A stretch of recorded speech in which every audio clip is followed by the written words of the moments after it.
ini ada fenomena aneh bin norak di media sosial kita. Ada pihak-pihak yang semangat sekali mempersoalkan akun Fufu Papa. Apa namanya baik ya gitu ya. Aduan itu telah diterima sebagai bentuk pengaduan masyarakat. Roy dituntut harus melampirkan bukti omongannya dalam waktu 1x24 jam. Roy juga dinilai telah membuat gaduh di masyarakat. Ini ada fenomena aneh bin norak di media sosial kita. Ada pihak-pihak yang semangat sekali mempersoalkan akun Fufu Papa. Kalau itu merupakan pencemaran nama baik ya. Apa namanya baik ya gitu ya. Roy Suryo dianggap masih belum mengembalikan sebagian besar peralatan yang dibeli menggunakan APBN. Februari, Maret, April kami diperiksa. Nah, salah satu temuannya adalah masalah aset. Kontroversi terakhir yang dilakukan oleh Roy Suryo adalah dirinya terjerat kasus penistaan agama yang menyebabkan dirinya ditetapkan sebagai tersangka oleh Polda Metro Jaya. Apa namanya baik ya gitu ya. Assalamualaikum warahmatullahi wabarakatuh.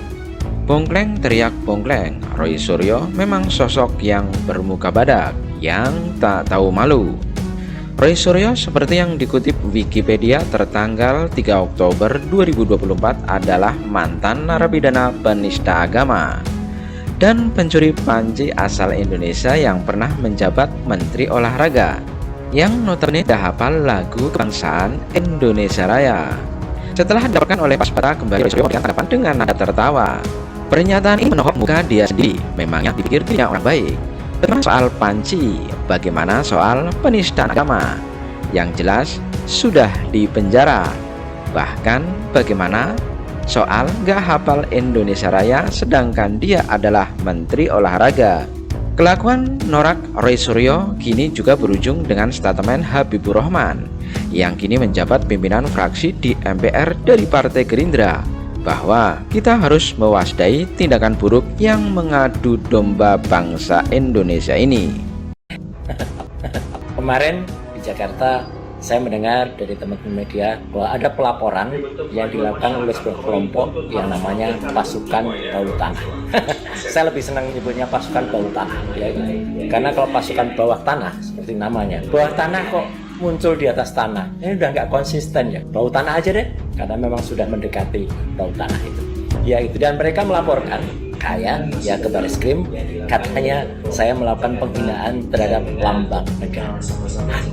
Inilah, ini nggak suka baca buku nih dia, seperti yang dibela ya, sejak kecil sukanya baca komik aja ya. Yang namanya lambang negara menurut Undang-Undang Dasar 1945 pasal 36A itu adalah burung Garuda Pancasila dengan Bhinneka Tunggal Ika di bawahnya. Itu lambang negara ya, atau sesuai dengan Undang-Undang tentang bendera, bahasa, lambang negara dan lambang kebangsaan.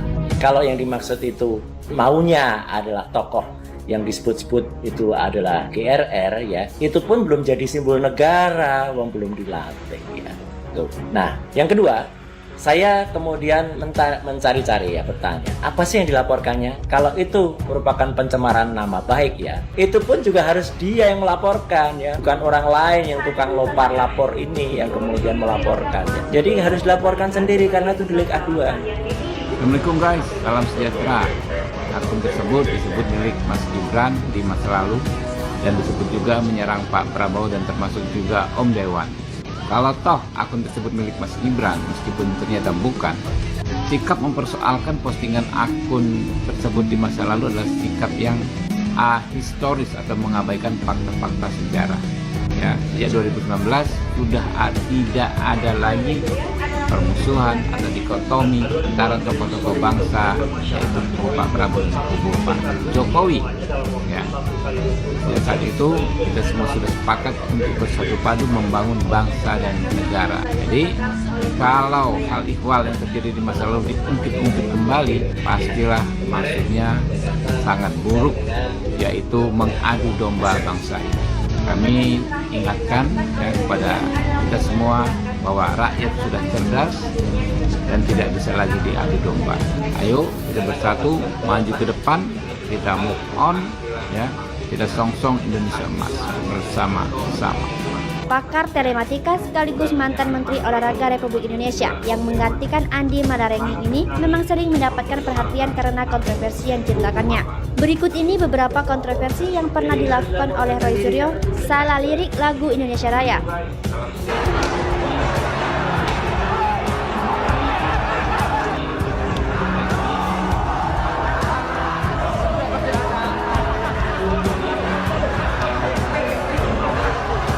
Pada Agustus 2013, Roy Suryo menonton pertandingan di Stadion Maguwo, Sleman, Yogyakarta. Namun, saat itu suasana di dalam stadion sempat terjadi kericuhan. Untuk menenangkan suasana, ia mengajak supporter menyanyikan lagu Indonesia Raya. Namun, tidak disangka, Roy Suryo yang saat itu menjabat sebagai Menpora salah lirik saat menyanyikan lagu Indonesia Raya. Lirik yang seharusnya "Di sanalah aku berdiri" dilantunkan menjadi "Di sanalah tanah airku". Atas kejadian itu, ia mendapat berbagai komentar dari netizen. Sindir pawang hujan. Di akun sosial media Twitternya, Roy Suryo ikut mengomentari aksi pawang hujan di gelaran MotoGP, yakni Rara Istiati Wulandari yang sedang melakukan ritual untuk menghentikan hujan. Mantan Menpora ini ikut nimbrung dengan menuliskan cuitan yang berisi, "Ini juga lucu, lebih dirasakan rakyat. Diminta kembalikan aset negara." Buntut dari kasus belanja perabotan rumah tangga oleh Kemenpora, Roy Suryo disuruh mengembalikan aset negara sebanyak 3.226 barang. Sejak kejadian itu pula, Roy Suryo disuruh mundur dari posisi sebagai Wakil Ketua Umum Partai Demokrat. Salah naik pesawat. Roy Suryo pernah salah naik pesawat, lantaran ia salah melihat jadwal.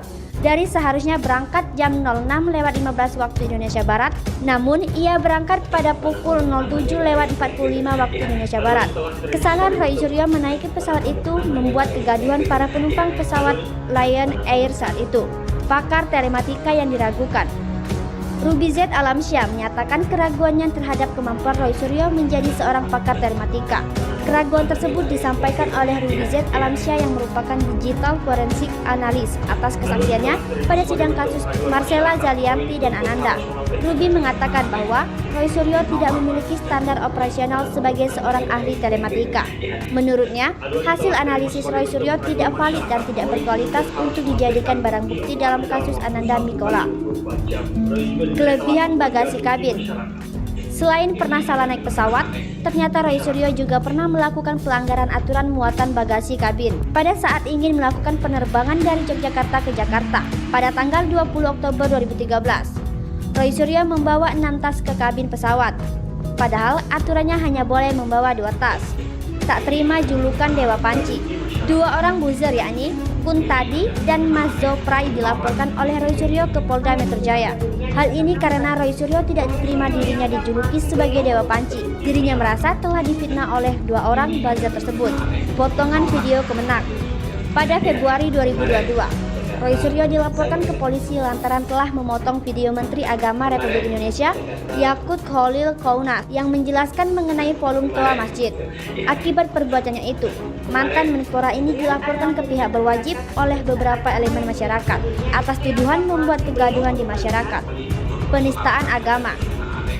Kontroversi terakhir yang dilakukan oleh Roy Suryo adalah dirinya terjerat kasus penistaan agama yang menyebabkan dirinya ditetapkan sebagai tersangka oleh Polda Metro Jaya.